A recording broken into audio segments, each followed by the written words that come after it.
EDF est l'un des derniers patrimoines qui nous reste du Conseil national de la résistance. Nous devons regarder ce patrimoine avec humilité et gravité. Ce patrimoine, vous l'avez abîmé. Ce patrimoine, vous l'avez démantelé. Ce patrimoine, vous l'avez effondré. Et ce patrimoine, vous l'avez pillé. La question qui se pose aujourd'hui, c'est est-ce qu'il y a aujourd'hui un seul parlementaire qui, dans ce Parlement, peut vous faire confiance pour sauver EDF? Il devrait y en avoir aucun. Aucun parlementaire ne peut faire confiance au gouvernement d'Emmanuel Macron pour défendre les intérêts capitalistiques d'une entreprise française. Emmanuel Macron a vendu les intérêts d'Alstom aux Américains. Vous avez vendu les intérêts de Technip aux Américains. Vous avez vendu les intérêts d'Alcatel aux Finlandais. Vous avez vendu les intérêts de Lafarge aux Suisses. Et vous voulez qu'on vous confie aujourd'hui les pleins pouvoirs à EDF, à vous qui n'avez jamais défendu une seule fois les intérêts des Français. Jamais, jamais nous vous ferons confiance pour vous donner les pleins pouvoirs sur le contrôle d'EDF.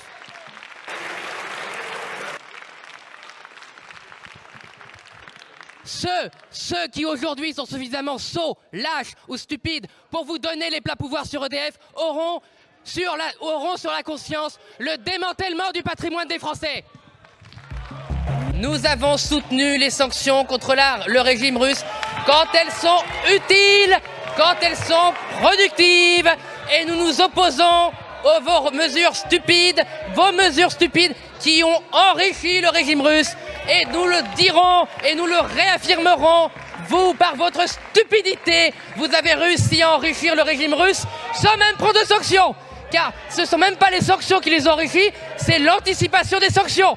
Vous avez réussi à dire, attention Vladimir Poutine, on va couper le pétrole dans 6 mois.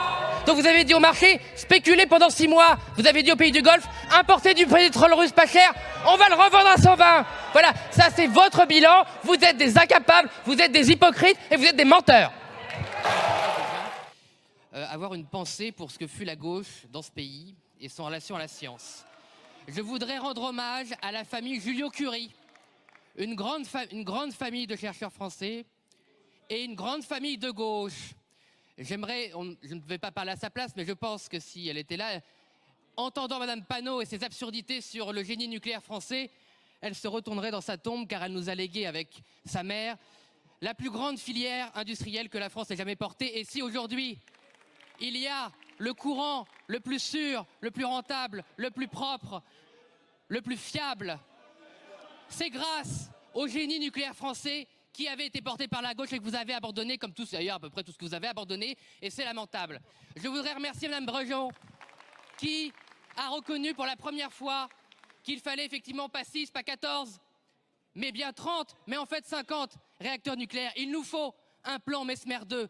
Le plan Messmer 1 a été le plus grand accomplissement industriel de la France, le plus grand avantage compétitif pour notre pays, et une véritable phare pour la transition énergétique que malheureusement vous avez abandonné sous la pression de l'Allemagne et des dingues qui sont dans les rangs écologistes. J'ai failli faire un rappel au règlement au nom de la Constitution et même de la laïcité, tant j'avais l'impression d'être dans une église, l'église de la Sainte Union Européenne.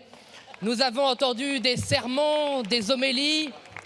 Madame la ministre pourra peut-être citer 3 « Je vous salue, Madame van der Leyen » et 4 notre Bruxelles qui est aux cieux.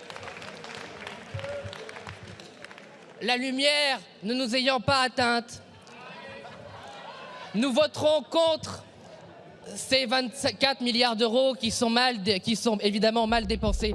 Face à un effondrement de la filière de l'élevage, voire une disparition de la filière de l'élevage français, et le comportement de certains élus de la NUPES favorise cet effondrement, car vous découragez par le harcèlement et les mensonges que vous colportez, vous allez arriver au contraire de votre objectif. L'agriculture, comme a dit Mme Bonnivard, l'agriculture familiale française est un modèle pour le monde, à la fois de productivité et de respect de la nature et des animaux, et vous êtes en train de le faire disparaître au profit de modèles que nous combattons tous et que nous devrons tous combattre. Donc dans votre aveuglement, Madame Rousseau, oui vous, dans votre aveuglement, Madame Rousseau, vous allez emporter le meilleur de l'agriculture mondiale.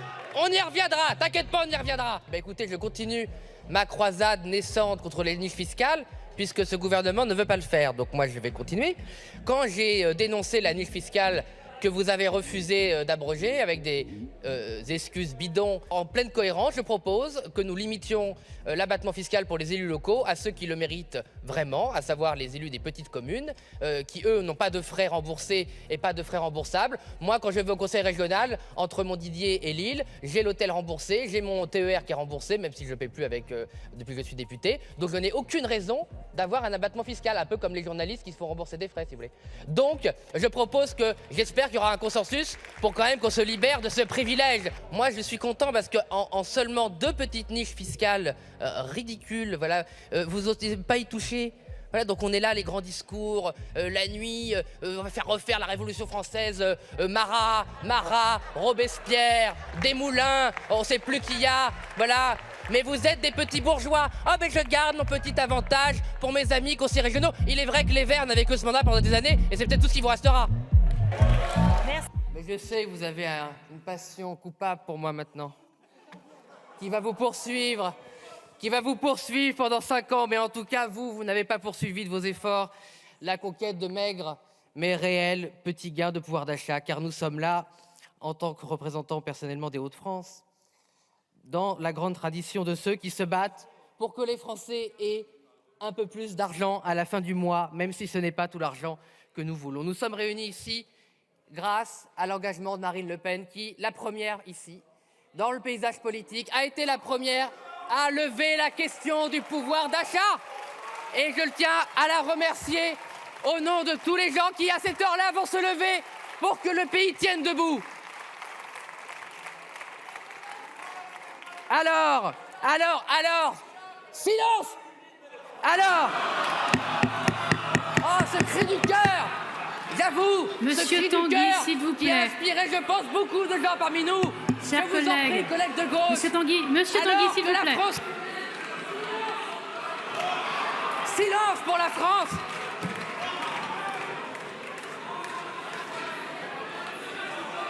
Alors, un deuxième round va s'ouvrir dans quelques heures. Ce deuxième tour, ça devrait vous plaire. Voilà le 7e tour. Vous en avez voulu un, vous l'avez perdu. Vous en avez voulu un deuxième, vous leur avez offert. Un 3e, vous nous l'avez donné. Et un 4e, nous sommes une nouvelle assemblée. Le 5e tour, c'est celui-là, il est un peu raté. Le 6e, c'est demain, c'est le projet de loi de finances rectificative. Alors, faut un peu rigoler. Ah bah attendez, un peu de légèreté, un peu de légèreté après cette nuit, ces heures qui ont tous été difficiles. Et je veux saluer, au nom de vous tous, j'en suis sûr, les agents qui ont permis à cette séance de se tenir aussi tard. Les agents en séance, le personnel de l'Assemblée, notre présidente de séance, Hélène Laporte, et même vous, les gens de gauche, quand même, parce que même si vous êtes parfois très pénibles, vous nous permettez d'être drôles. Alors, maintenant, soyons sérieux, le deuxième round, pardon. Nous avons en responsabilité voté des mesures. Alors, c'est assez ironique. S'il vous plaît. Je ne dirai pas plus. La parole est à Monsieur Tanguy à lui seul, s'il vous plaît. Nous écoutons Monsieur Tanguy. Moins de 2 minutes. Dans cette discussion, a été un sketch et qui a été constructif. Je pense, chers collègues de la majorité présidentielle, je pense, chers collègues de LR, chers collègues de Lyot, que nous avons été, nous, constructifs et que nous avons essayé d'apporter notre petite pierre, même si vous n'avez pas saisi la main que nous avons tendue pour améliorer le texte. Nous avons quand même voté vos mesures. Pourquoi je l'ai dit? Car ce qui compte, c'est quand nous rentrons en circonscription, nous pouvons dire aux Français et les regarder droit dans les yeux que nous avons tenté de faire le maximum pour améliorer leur pouvoir d'achat. Maintenant, vous avez refusé des amendements qui auraient pu être utiles, je pense, à la diminution par 2 des abonnements téléphoniques dans les zones blanches qui paient pour les autres. Je pense à la limite des frais bancaires qui sont une spoliation. Je pense au tabou des salaires que vous n'avez pas voulu aborder et que nous réaborderons à la rentrée grâce à Marine Le Pen en proposant une proposition de loi sur la hausse de 10% sans charge.